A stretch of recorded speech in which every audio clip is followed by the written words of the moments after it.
ETV YouTube channels లో మీ వ్యాపార ప్రకటనల కోసం ఈ నంబర్కి కాల్ చేయండి.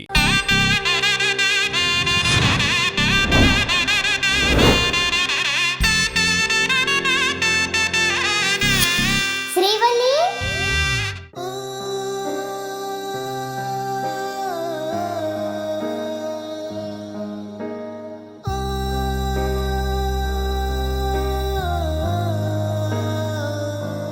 వద్దు వద్దు.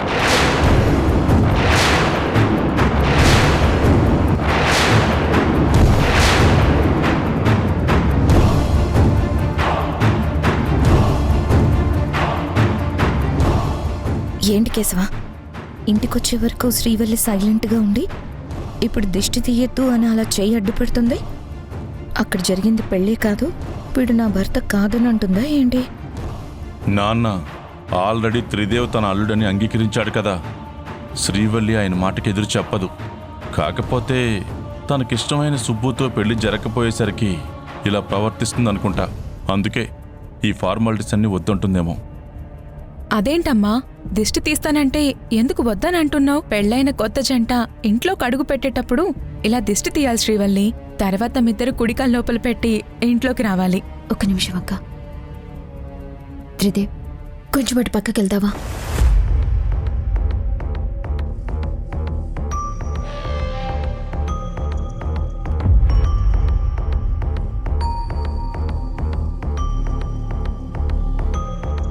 అమ్మా, నాన్న, మీరు ముందుకు రండి.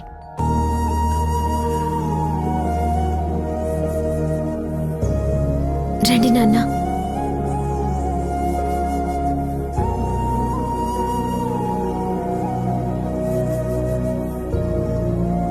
అక్క, ఇప్పుడు దిష్టి తీ. ఏంటి శ్రీవల్లి, ఏం చేస్తున్నావు నువ్వు? అమ్మా, నాకు ఊహ తెలిసినప్పటి నుంచి మీ ఇద్దరిని ఇలా చూడాలని ఎన్నో కలలు కన్నాను.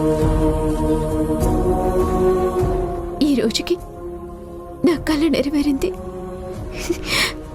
మీరెప్పుడు ఇలాగే కలిసి ఉండాలి. మీకు ఎవరి దిష్టి తగలకుండా, మీ జీవితంలో ఎటువంటి ఎడబాటు రాకుండా ఆనందంగా ఉండాలమ్మా. అది కాదమ్మా, కొత్తగా పెళ్ళై ఇంట్లోకి అడుగు పెట్టబోతోంది మీరు. మాకెందుకమ్మా ఇవన్నీ? నా మెడలో పడిన 3 ముళ్ళ కంటే మీరిద్దరూ కలిసి ఈ ఇంట్లో వేయబోయే మొదటి అడుగే నా మనసుకైనా జీవితానికైనా గొప్ప విషయం నాన్న. మిమ్మల్ని పక్కన పెట్టి మేమివన్నీ చేస్తే అల్లుడు గారు ఏమనుకుంటారమ్మా? నేనేమనుకుంటాను అంకుల్, శ్రీవల్లి చెప్పింది 100% రైట్. తను చాలా గొప్పగా ఆలోచించింది. తాళి కట్టిన తర్వాత నా భార్య ప్రతి మాటని నేను గౌరవిస్తాను. తన మనసుని అర్థం చేసుకుంటాను.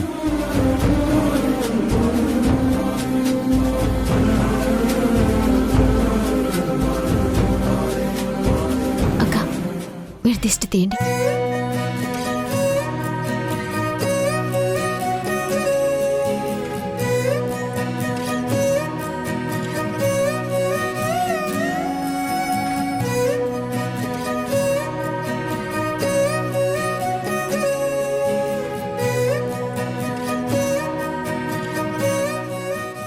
ఇప్పుడు నాకు చాలా సంతోషంగా ఉందమ్మా. ఈ జన్మకి నాకే సంతోషం చాలు. నాకింకేం అక్కర్లేదు నాన్న. నువ్వు చిన్నదానివైనా నీ మనసెంత గొప్పదో నాకు తెలుసమ్మా. నిన్ను చూస్తుంటే నీకు నా దిష్టి తగిలేలా ఉందమ్మా.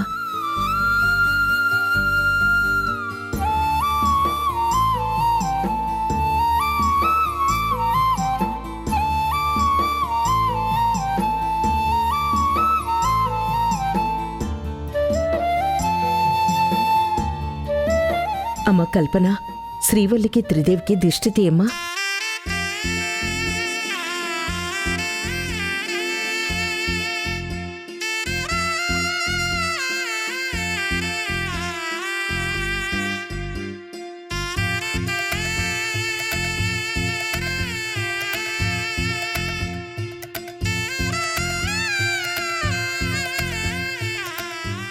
కుడికాలు లోపల పెట్టి లోపలికి రండి.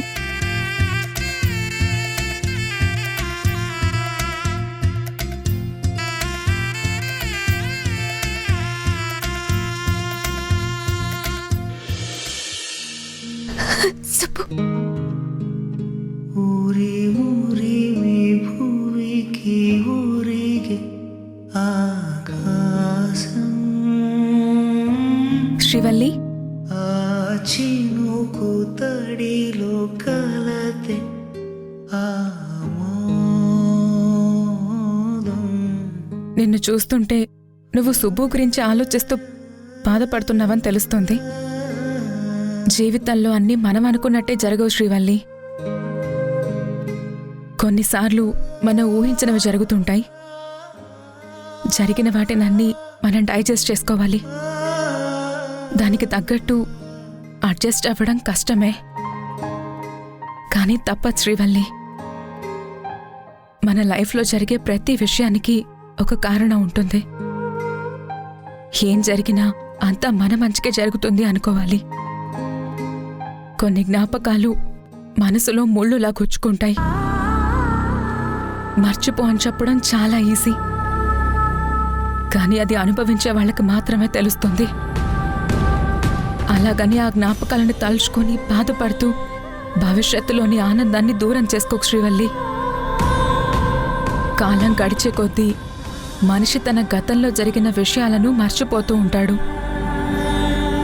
మనిషికున్న ఓ మంచి వరం మర్చిపోవడమేనమ్మా. కొన్ని రోజులు పోయిన తర్వాత నువ్వు కూడా సుబ్బు గురించి మర్చిపోతావు. బాధపడుకు శ్రీవల్లి. ఎంత అనుకోకుండా పెళ్ళైనా, ఎంత కాదు అనుకున్నా పద్ధతులు సాంప్రదాయాలనేవి తప్పవు కదా. కొత్త దంపతులు ఇంట్లో దీపం పెట్టాలి, అది మన సంప్రదాయం. ఇదిగో ఈ చీర కట్టుకుని త్వరగా రెడీ అయ్యిరా. నీ మనసు కష్టంగా ఉంటుందని తెలిసినా మేమెవ్వరం ఏమీ చేయలేమమ్మా. నువ్వే అర్థం చేసుకో. నీ మనసుకి నువ్వే సర్ది చెప్పుకోవాలి.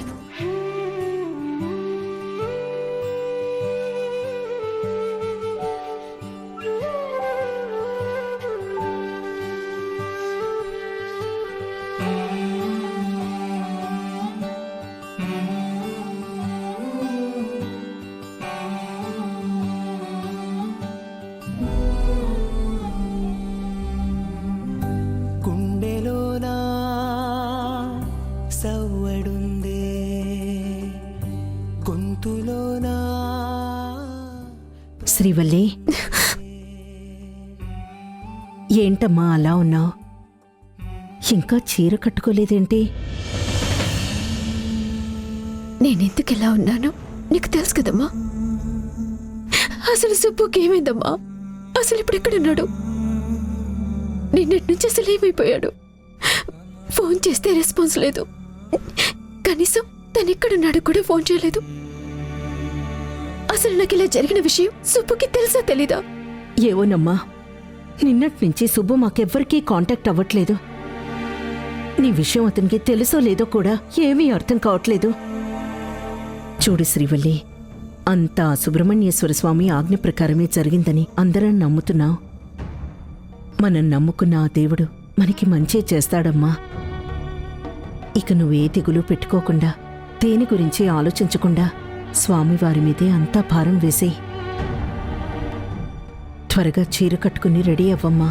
ఓరోరి దేవుడో ఎన్నెన్ని సిత్తరాలు సేతావు నీ రాతలో, నీ సేతి బొమ్మలా ఈ నేల మీద మేము ఆడాలి ఎన్ని ఆటలో. ఓరోరి దేవుడో ఎన్నెన్ని సిత్తరాలు సేతావు నీ రాతలో, నీ సేతి బొమ్మలా ఈ నేల మీద మేము ఆడాలి ఎన్ని సుబ్బు, ఆటలో. నువ్వేమైపోయావు సుబ్బు? అసలు ఎక్కడున్నావు?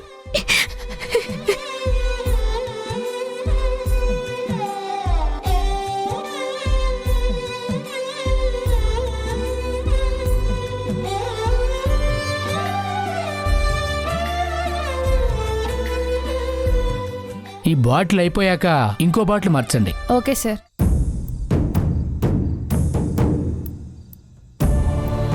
డాక్టర్ గారు ఇప్పుడు ఎలా ఉంది? కళ్ళు తెరిచాడా? ఏమైనా మాట్లాడా? అతను ఇంకా స్పృహలోకి రాలేదు.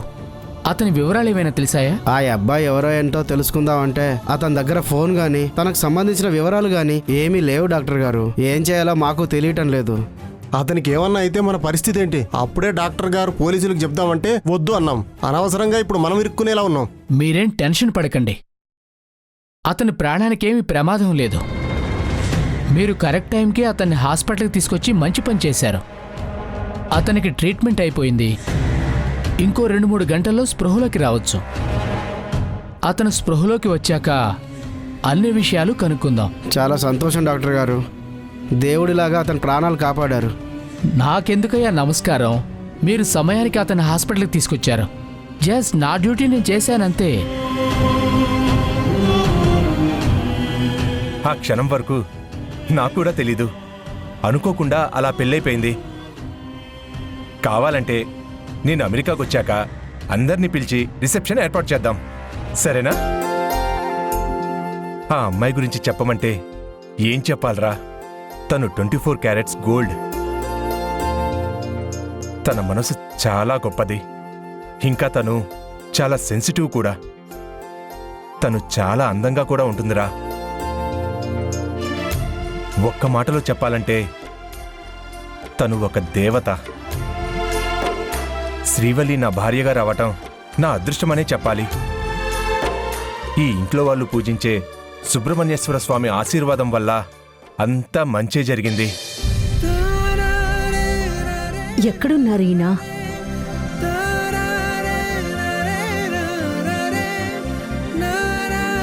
ఏమండి, మీరు ఇక్కడున్నారా? నేను మీతో ఒక విషయం మాట్లాడాలి. చెప్పు సీత. ఇక్కడ కాదు, నాతో రండి. ఈ త్రిదేవ్ గాడు రూమ్లో లేడు. ఎక్కడికి వెళ్ళి ఉంటాడు? వాడితో మాట్లాడదామంటే అసలు ఛాన్సే దొరకట్లేదు. నేను అదే ట్రై చేస్తున్నాను. వాడు నాకు కూడా కనిపించట్లేదు. ఏంటి బావగారు అలా చూస్తున్నారు? ఎలా చూస్తున్నాను? నేను ఈ యాపిల్ తింటుంటే మీరు జీర్ణించుకోలేనట్టుగా చూస్తున్నారు. అంటే నువ్వేమనుకుంటున్నావు? మేము యాపిల్ కూడా కొనుక్కోలేని దిక్కుమాలిన స్థితిలో ఉన్నాం అనుకుంటున్నావా? నువ్వు తినే వేస్ట్ యాపిల్ కోసం మేము ఆశపడుతున్నావు అనుకుంటున్నావా? అలానే నేను అనట్లేదు సిస్టర్, కానీ మీ మొహాలు చూస్తుంటే అలాగే అనిపిస్తుంది. అవినాష్, నీ ప్రాక్టికల్ జోక్స్ అన్ని నీ భార్య దగ్గర వేసుకో. భరిస్తుంది, మా దగ్గర కాదు. అసలు నిన్ను. ఆర్తి, వీడితో మనకెందుకు? అదిగో అక్కడున్నాడు త్రిదేవ్. వెళ్దాం పద.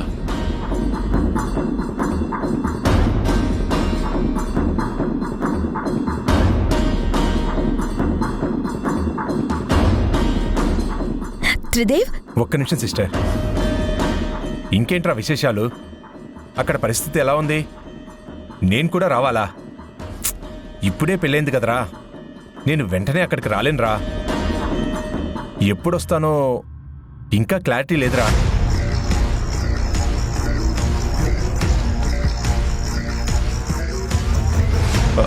త్రిదేవ్, త్రిదేవ్, వీడేంటి కేశవ ఇలా బిహేవ్ చేస్తున్నాడు? మనల్ని అస్సలు కేర్ చేయడమే లేదు.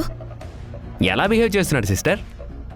మీరంటే పట్టించుకోనట్టుగా, లెక్కలేనట్టుగా బిహేవ్ చేస్తున్నాడా? ఇన్ని రోజుల వరకు అతను జస్ట్ మీ బ్రదర్ మాత్రమే. ఇప్పుడు ఈ ఇంటికి అల్లుడు. ఒక రకంగా కోట్ల ఆస్తికి ఓనర్. ఎవరితో ఎలా బిహేవ్ చేయాలో తెలుసుకొని ఉంటాడు. అంటే నేను చెప్పింది మీకు అర్థం కాక అడుగుతున్నారో, మీకు తెలియక అడుగుతున్నారో నాకు తెలియట్లేదు.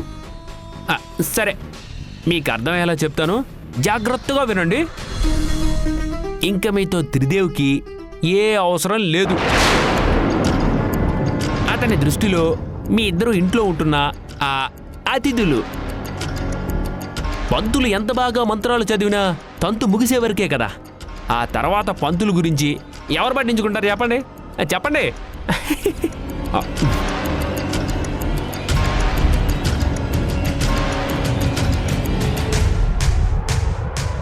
ఏంటి సీత, ఏం జరిగింది?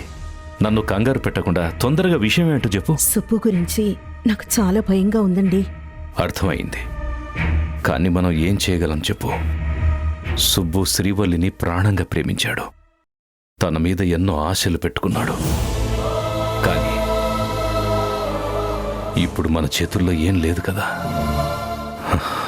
సుబ్బు గురించి ఆలోచిస్తే నాకు కూడా చాలా బాధగా ఉంది.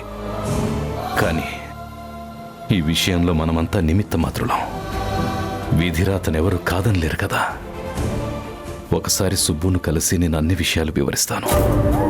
అవును, ఇంతకీ సుబ్బు ఎక్కడున్నాడు? తెలీదండి.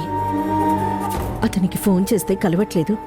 లడ్డు సుబ్బు ఇంటికి వెళ్ళి కూడా చూసొచ్చాడు. అక్కడ కూడా లేడట. ఎక్కడికి వెళ్ళాడో ఏంటో కూడా తెలియట్లేదు.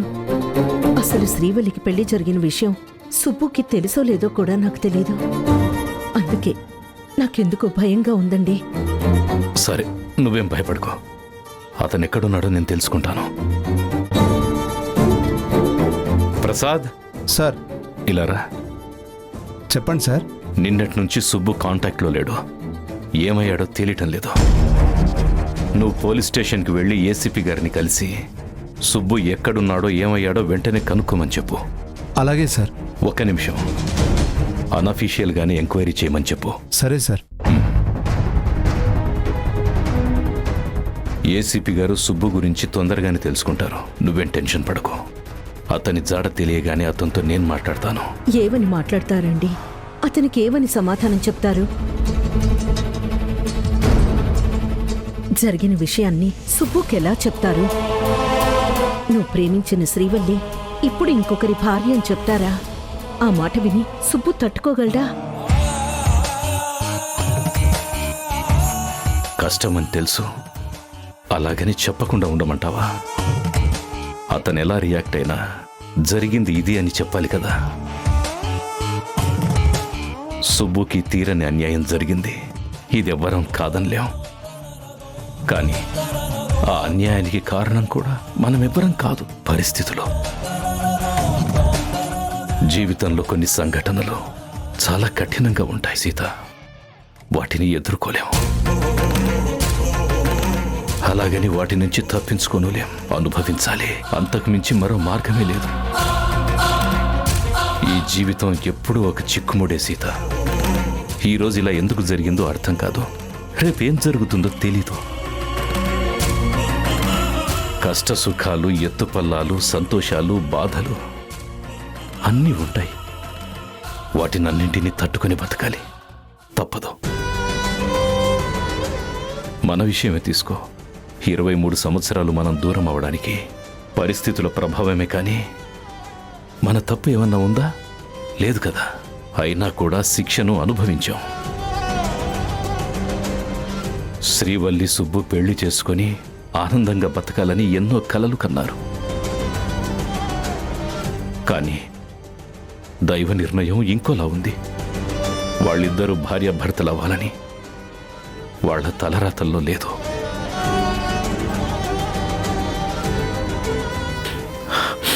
ఇప్పుడు చేయగలిగింది మనం ఏదైనా ఉందంటే జరిగిన విషయమంతా సుబ్బుతో చెప్పి క్షమించమని అడగడం మాత్రమే. దేవుడిలా ఎందుకు చేశాడో తెలీదు, గాని త్రిదేవ్తో జరిగిన పెళ్లి కారణంగా శ్రీవల్లి క్షేమంగా ఉంది. అంతకుమించి నేనేం ఆలోచించట్లేదు. సుబ్బు కూడా శ్రీవల్లి క్షేమం గురించి ఆలోచిస్తాడు. తను కూడా ఆ దైవ నిర్ణయాన్ని అర్థం చేసుకుంటాడని నేను అనుకుంటున్నాను.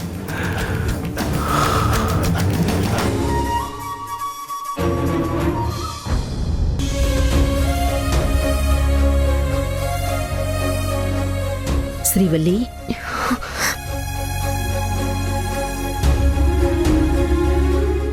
చెప్పమ్మా. నువ్విలా ఎప్పుడూ ముభావంగా ఉంటే మీ నాన్నగారు ఏమనుకుంటారో ఒక్కసారి ఆలోచించమ్మా. ఏమనుకుంటారమ్మా? త్రిదేవ్ని ఇంటి అల్లుడుగా అంగీకరించి ఆయన ఏదో తప్పు చేశారనుకుంటారు. ఆయన వల్లే నువ్విలా ఉన్నావని ఫీల్ అవుతారమ్మా. మీ నాన్నగారు ఏ నిర్ణయం తీసుకున్నా అది నీకు మంచి జరుగుతుందనిపిస్తేనే తీసుకుంటారు. ఆయన తీసుకున్న నిర్ణయం నీకు బాధ కలిగించినా కూడా ఓర్చుకో తల్లి. నా కూతురుగా నువ్వు కూడా చిన్న వయసులోనే ఎన్నో ఒడిదుడుకులు చూశావు. సమస్య నుండి ఎలా కట్టెక్కాలో నేర్చుకున్నావు. నీకు పెద్దగా చెప్పాల్సిన అవసరం లేదు. రోజులు మారే కొద్దీ నువ్వు ఆశపడినట్టుగానే నీ జీవితం మారుతూ ఉంటుంది. అవునమ్మా, నేను ఆశపడ్డట్టుగానే మారింది. మీరంతా బాగుండాలని నా ఆశ, అది తీరింది. అలాగే నేను సుబ్బుని ఇష్టపడ్డాను. అతనితో జీవితం పంచుకోవాలని ఆశపడ్డాను, ఆరాటపడ్డాను. అది తీరలేదు, ఇక తీరే అవకాశం కూడా లేదు. ఎందుకంటే ఇప్పుడు నేను శ్రీవల్లిని కాదు, శ్రీమతి, శ్రీవల్లి, శ్రీవల్లి. నాన్న నీకు చెప్పారు కదమ్మా, పరిస్థితుల నుంచి ఎవ్వరూ తప్పించుకోలేరు అని, వాటిని అనుభవించాలి అని. త్రిదేవ్ నా మెళ్ళో తాళి కట్టిన తర్వాత నన్ను నువ్వు భర్తగా అంగీకరిస్తున్నావా అని నన్ను అడిగినప్పుడు నా జీవితానికి ఏది మంచిదని, నా మనసులో ఏముంది అని నన్ను ఒక్క మాట కూడా అడగకుండా నేనసలు షాక్ నుండి తేరుకోకముందే నా నిర్ణయాన్ని నాన్న నిర్ణయంగా ఇదా దేవుడు వేసిన బంధమని, ఆ బంధానికి నేను విలువిస్తున్నాను, నా కూతురికి మంచి జరిగింది అని 10 మందిలో డిసైడ్ చేశారు. అదే కరెక్ట్ అన్నట్టు మీరందరూ కూడా సమర్థించారు. అక్కడ నేను అసలు ఏం చెప్పాలనుకున్నానో ఎవ్వరికి అడగాలనిపించలేదు. నన్ను అసలు ఆ పరిస్థితి నుంచి తప్పించుకునే అవకాశం కూడా లేకుండా చేశారు కదమ్మా. ఇప్పుడు మాత్రం సర్దుకుపో అంటున్నారు. నువ్వు నాకు సర్ది చెప్పినట్టుగా నా మనసుకు నేను సర్ది చెప్పుకోలేకపోతున్నానమ్మా.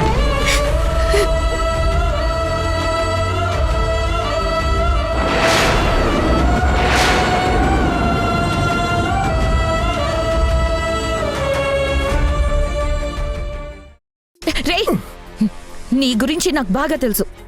మమ్మల్ని 2 కోట్లు అడుక్కోవడానికి వచ్చి ఇప్పుడు ఈ ఆస్తి మొత్తానికి ఓనర్ అయిపోయేసరికి మమ్మల్ని నెగ్లెక్ట్ చేస్తూ మా దగ్గరే బిల్డప్ ఇస్తున్నావా? నన్ను ఇదేనా మీరు అర్థం చేసుకుంది? ఈ త్రిదేవ్కి సాయం చేసిన వాళ్ళని ఎప్పుడూ మర్చిపోడు. నేను ఈ స్థితికి రావడానికి, ఇలా ఓనర్ కావడానికి కారణం మీరే కదా. మన ముగ్గురం కలిసే టీమ్గా ఇది ప్లాన్ చేశాం కదా బావా.